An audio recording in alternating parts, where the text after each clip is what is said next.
Ho già espresso la mia idea che comunque le misure debbano essere rinnovate e anche inasprite. Mi riferisco alle passeggiate del sabato e della domenica che abbiamo visto che esito purtroppo hanno avuto, e mi riferisco anche al fatto che di domenica bisogna chiudere tutto, anche i supermercati. Luca Zaia lo ripete, le restrizioni non solo non vanno allentate ma vanno rese ancora più severe. Occorre remare tutti nella stessa direzione e farlo con impegno, ma questo non significa diventare respingenti verso qualcuno. Il riferimento è all'Alto Adige, che ha emesso un'ordinanza di allontanamento di turisti e non residenti. Il Veneto è aperto ai turisti e non manderà mai via nessuno dalle case di villeggiatura. Che questo sia chiaro, perché io non firmerò mai un provvedimento di questo genere. A meno che non accada che l'emergenza sanitaria sia tale per cui non ci sono più medici per garantire le attività anche a questi cittadini. Ma non esiste che in Veneto dico a qualcuno che si trova sull'altopiano di Asiago, piuttosto che a Jesolo, o in Polesine, o il lago di Garda, o da qualche altra parte, che deve farsi le valigie e tornarsene a casa sua.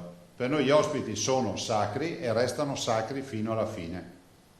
Punto. Zaia risponde così quando gli si chiede se pensa che l'anno scolastico ripartirà il 3 aprile. La scuola, se la condizione è quella di oggi, secondo me va mantenuta chiusa. Non esita a definire una guerra quella che si sta combattendo. Zaia non vuole sentir parlare di decremento, seppur lieve, dei contagi. Non diffondete notizie positive.